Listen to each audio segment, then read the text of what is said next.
Au cours du récent Forum mondial sur l'économie circulaire organisé à Kigali au Rwanda, les penseurs et acteurs de changement du secteur de l'économie circulaire ont réfléchi à la manière de rendre le concept plus populaire et plus efficace sur le continent. Au Cameroun, le professeur Paul Chawa a présidé la cérémonie d'ouverture au nom du ministre de l'Environnement, de la Protection de la Nature et du Développement durable. Il a souligné l'engagement du Cameroun, qui se positionne en Afrique comme un des pays leaders dans la transition vers une économie circulaire. La volonté constitutionnelle du gouvernement de la République du Cameroun visant à assurer un environnement sain à chaque citoyen se situe au cœur de la stratégie nationale de développement, ce que nous appelons chez nous la SND 30, pour la transformation structurelle et le développement inclusif. La SND 30 donc poursuit 4 objectifs dont le premier est de mettre en place des conditions favorables à la croissance économique inclusive et à l'accumulation de la richesse nationale, tout en veillant à obtenir des transformations structurelles indispensables pour l'industrialisation du pays. Mais comme vous le savez, il n'y a pas d'industrialisation sans production de déchets. Il n'y a pas d'industrialisation sans appui, sans pression sur les ressources de toutes sortes. Et donc, on est là en plein dans une dynamique où la durabilité passera par la capacité des uns et des autres à faire en sorte que l'on tire parti des ressources, que l'industrialisation ait lieu, mais que les atteintes à l'environnement soient réduites autant que faire se peut par notre capacité, par notre savoir, par les savoir-faire portant sur notamment ce que nous appelons l'économie circulaire. Le haut-commissaire du Royaume-Uni était présent au studio du Cameroun pour partager son expérience et créer de nouveaux partenariats. Il a relevé le soutien apporté par son institution aux initiatives de l'économie circulaire dans le pays. Ici au Cameroun, le Royaume-Uni a soutenu un projet à Douala pour le recyclage avec une entreprise qui s'appelle Red Plus, qui transformait le plastique dans des autres choses pour le bâtiment, pour la construction. Les parties prenantes du secteur en Afrique ont travaillé ensemble pour mettre en place un cadre favorable pour adapter l'économie aux défis sociaux et climatiques qui toucheront le continent. Au Cameroun, des jeunes entrepreneurs ont mené des recherches sur la manière d'améliorer les rendements agricoles en utilisant des déjections animales d'une manière qui soit bénéfique pour leur équilibre financier et pour l'environnement. Le compost a souvent été utilisé pour fertiliser les cultures. Alors, notre compost que nous avons exposé ici là, est fait à base d'excréments d'animaux et mélangé à certains végétaux.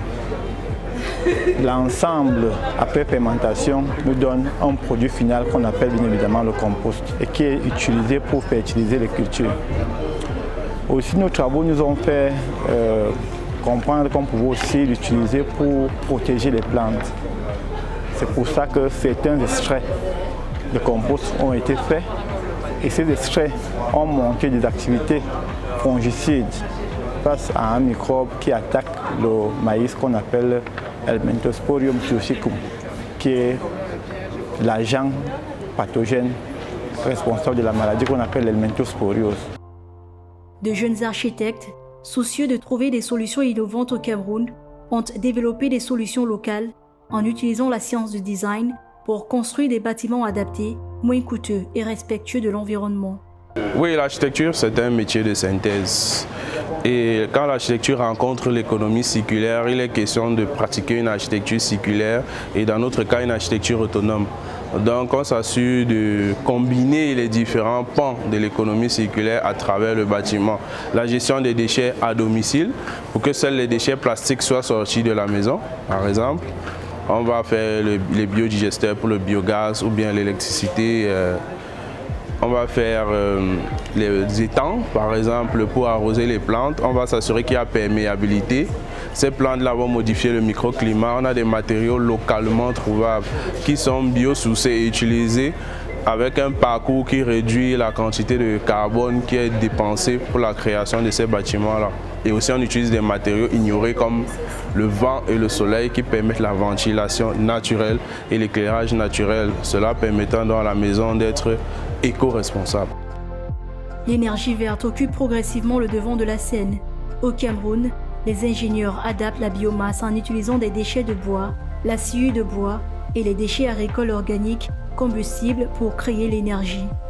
C'est important pour l'environnement car cela permet de remplacer les effets négatifs de combustibles fossiles par des alternatives plus respectueuses de l'environnement. Nous faisons dans l'énergie renouvelable, c'est-à-dire cette énergie verte, cette énergie qui ne détruit pas la couche d'ozone, qui n'a pas d'effet secondaire, mais qui est plutôt plus important.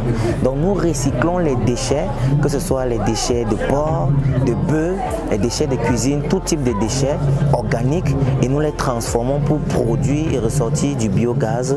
Et en second produit, nous avons du biofertilisant que nous revendons et nous utilisons aussi dans les ménages de chaque jour. Les experts d'énergie solaire au Cameroun ont été actifs dans la promotion de cette source d'énergie propre et renouvelable qui est évolutive. Chaque jour, le soleil dégage plus d'énergie qu'il en faut pour alimenter tout ce qui existe sur Terre.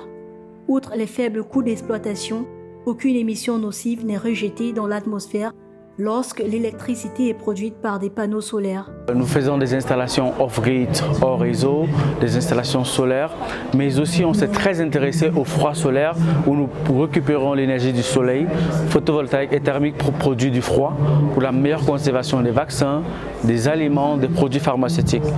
Alors, qu'est-ce que nous faisons? Notre procédé est la récupération de toutes les carcasses de congélateurs et de réfrigérateurs qui sont déversés sur nos côtes.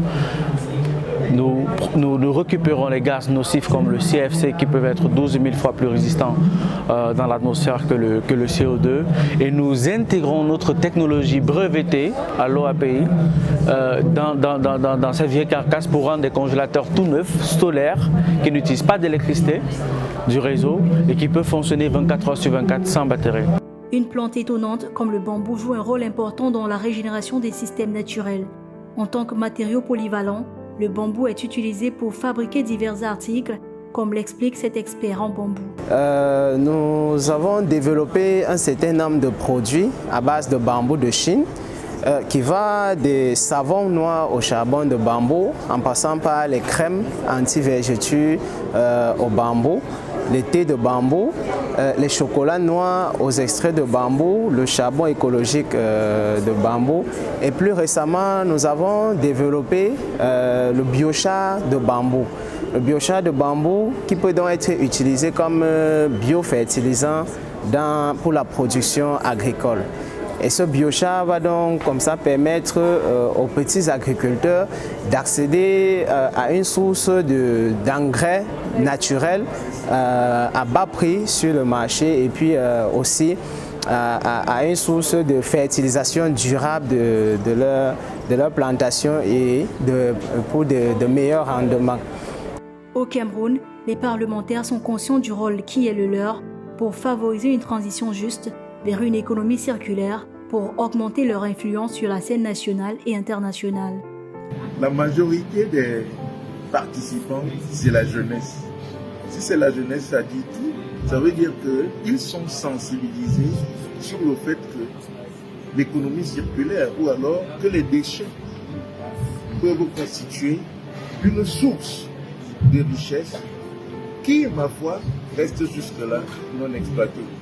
Et c'est pourquoi je crois qu'en l'exploitant, cette niche, cette source de revenus, on peut être indépendant.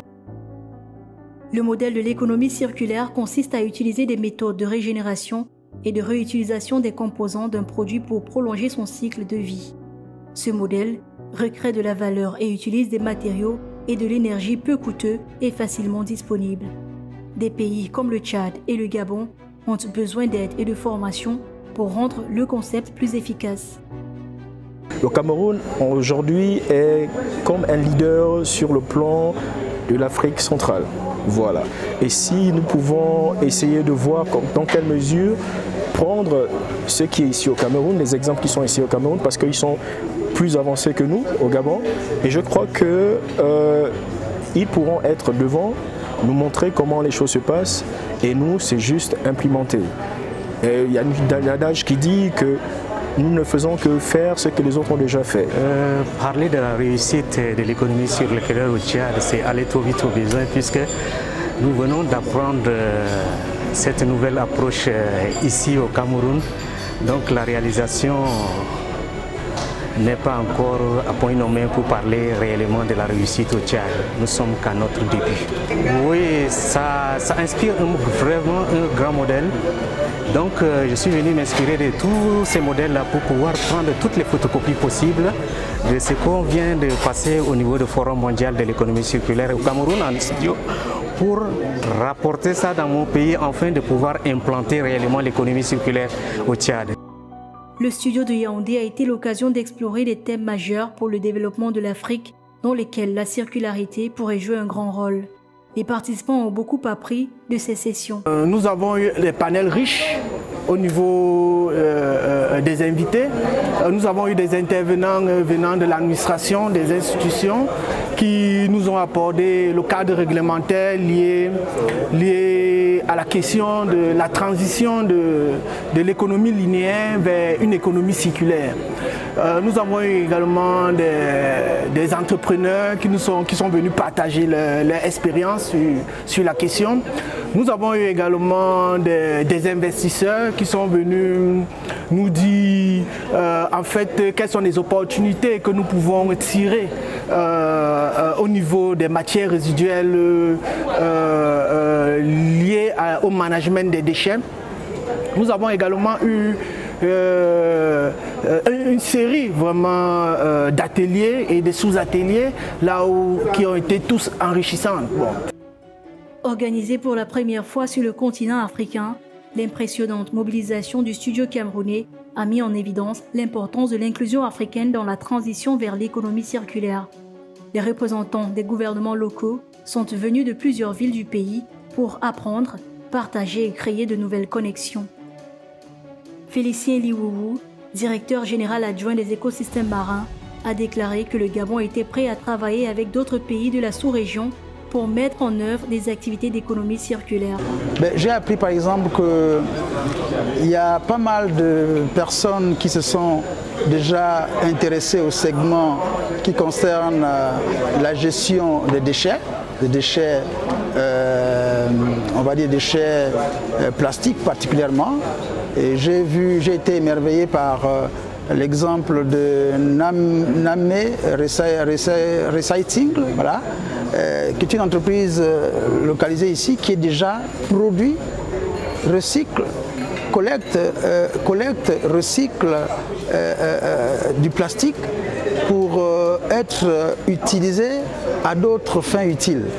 Pour moi, c'est quelque chose de formidable parce que ce sont des technologies qu'on voit beaucoup plus à l'Occident, mais ici, en Afrique centrale, pour moi, c'est une merveille. C'est vraiment un encouragement.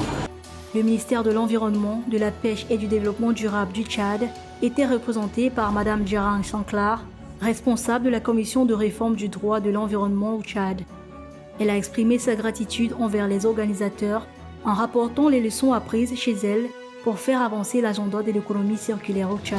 Après cette forte mobilisation, d'abord nous tenons à dire merci à tous nos partenaires qui ont rendu cet événement possible. Nous pensons ici à l'Alliance africaine pour l'économie circulaire, nous pensons au réseau africain de l'économie circulaire et surtout à Citra, mais aussi au gouvernement des Pays-Bas qui ont facilité ou bien qui ont permis à ce que d'autres villes africaines puissent prendre part à ce forum de manière locale ou bien au niveau national. Donc à ce jour, nous avons eu des échanges pleins et riches et pleins de perspectives, et je peux dire que nous en ressortons assez ravis, assez satisfaits de toutes les discussions qui se sont passées aujourd'hui. Nous avons vu les différents entrepreneurs avec des belles innovations. Nous avons discuté de comment est-ce qu'on peut mobiliser les financements pour accompagner ces entrepreneurs, du rôle des politiques publiques, parce que les politiques publiques constituent la fondation sur laquelle les autres acteurs vont venir se mettre ensemble pour construire la transition vers une économie circulaire au Cameroun. L'Afrique et le Cameroun attendent avec impatience l'édition 2023 du Forum mondial de l'économie circulaire qui se tiendra à Helsinki en Finlande. Avec de vastes ressources naturelles, une population jeune et un fort esprit entrepreneurial, l'Afrique peut mener le monde vers l'avancement de la circularité.